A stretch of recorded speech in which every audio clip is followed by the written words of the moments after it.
Assalamualaikum warahmatullahi wabarakatuh. Perkenalkan, nama saya Arinanda Fadila Tufazza dengan NIM D.113.20.00 dari Prodi Fakultas Teknologi Hasil Pertanian Universitas. Pada kesempatan hari ini saya akan menjelaskan mengenai hidroponik, sistem mudah bercocok tanam di lahan sempit guna memenuhi tugas bahasa Indonesia dengan dosen Bapak Andi Maulana SDM.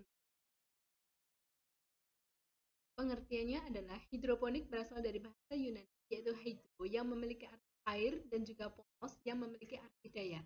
Saat dua kata itu disatukan, maka akan membentuk definisi budidaya suatu tanaman dengan memanfaatkan media air sebagai media tanam utamanya. Maka dapat dikatakan hidroponik adalah suatu cara bercocok tanam dengan pemberian nutrisi pada tanaman dengan menggunakan air tanpa menggunakan media tanah. Hal ini pula yang menyebabkan pertumbuhan tanaman hidroponik lebih cepat daripada tanaman umumnya. Teknik ini bisa digunakan dari mulai skala kecil-kecilan, baik yang hanya sekedar hobi, atau bisa juga untuk skala menengah ke atas yang memang dibuat sebagai bisnis yang menggunakan. Sejarah dari hidroponik sendiri berawal dari tulisan Francis Bacon pada 1627 yang sangat terkenal, yakni Silva Silvarum, yang sudah membahas tentang budidaya tanaman tanah di atas selain tanah. Setelah tulisan itu dipublikasikan, Pak John Woodward memutuskan untuk melakukan penelitian lebih lanjut, di mana dia mendapatkan hasil bahwa tanaman yang ditumbuhkan pada air jernih tidak lebih bagus daripada tanaman yang tumbuh di air keruh yang sudah bercampur sedikit lumpur. Itu artinya, air tidak cukup mengandung zat nutrisi pada tanaman dengan tumbuh subur. Selanjutnya, penelitian itu terus berkembang dan hasilnya baru terlihat pada tahun 1842 oleh Julius von Sach dan Wilhelm Knopf berhasil menemukan 9 elemen nutrisi yang dibutuhkan tanaman agar bisa tumbuh dengan subur. Sehingga di tahun 1859 sampai 1865 mulailah dibuat nutrisi yang berisi 9 elemen nutrisi kesuburan tanaman dalam bentuk larutan. Inilah nantinya yang akan menjadi cikal bakal nutrisi hidroponik yang mampu menggantikan fungsi unsur hara di dalam tanah, sehingga bercocok tanam dengan media air akan menghasilkan tanaman yang sama suburnya atau bahkan lebih subur daripada tanaman yang ditanam di tanah.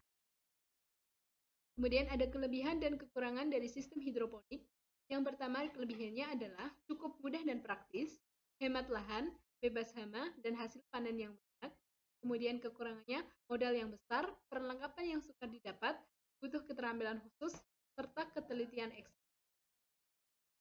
Media tanam dari hidroponik yang pertama ada rock wool, yang bersifat ramah lingkungan, terbuat dari kombinasi batu-batuan, batu bara, dan juga batu kapur yang telah diproseskan di suhu 1600 derajat Celcius. Kemudian setelah dingin, kumpulan serat ini akan dipotong menyesuaikan kebutuhan. Yang kedua ada expanded clay atau hidroton, yang merupakan produk dari tanah liat yang termasuk media tanam hidroponik. Hidroton didapat dari proses pemanasan pada suhu lebih dari 1000 derajat Celcius.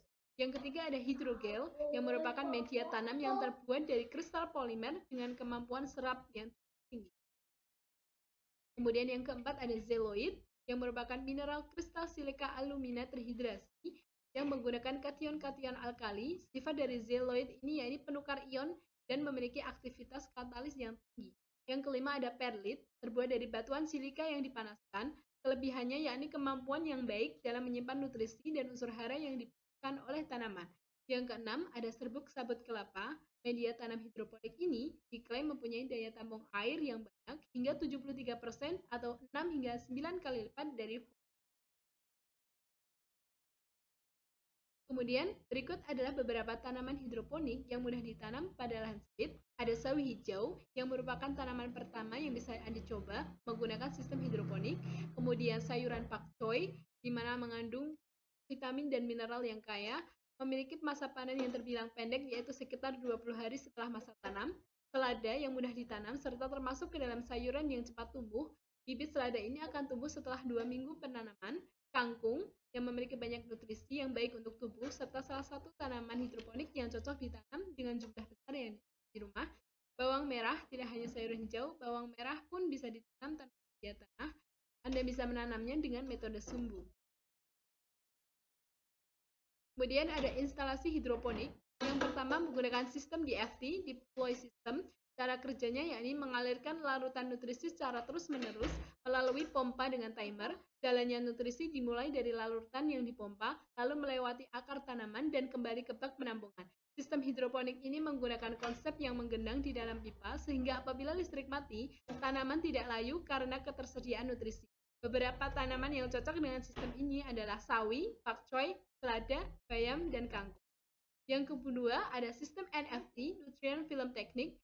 Metode hidroponik yang wadahnya dibuat miring untuk mengalirkan air nutrisi pada akar-akar tanaman secara terus-menerus tanpa menggunakan timer. Tanaman hidroponik berada pada net pot yang akarnya menggantung. Akar menggantung inilah yang nantinya dilalui oleh air nutrisi. Jalannya air nutrisi pada sistem hidroponik ini dimulai dari air bak penampungan yang dipompa menuju pipa lalu melewati akar-akar tanaman dan kembali lagi pada bak penampungan. Siklus ini berjalan terus-menerus. Tanaman yang cocok adalah sawi, selada, pakcoy, dan kailan. Kemudian cara menanam hidroponik, secara umum ada 3 langkah menanam dengan cara hidroponik, yaitu dengan penyemaian bibit, perbesaran, dan juga panen. Lalu penyakit umum hidroponik dan cara mengatasi.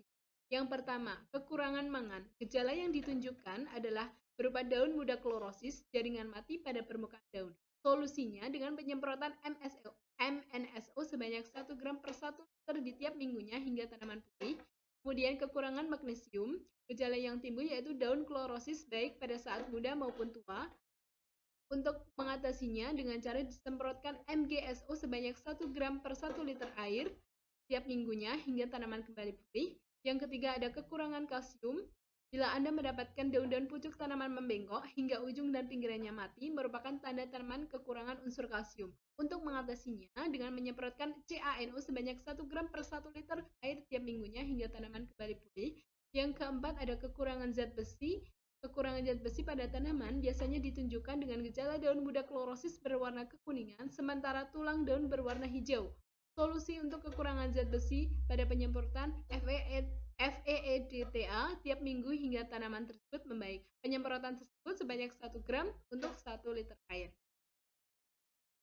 Demikian penjelasan dari saya mengenai hidroponik, sistem yang cocok digunakan pada lahan.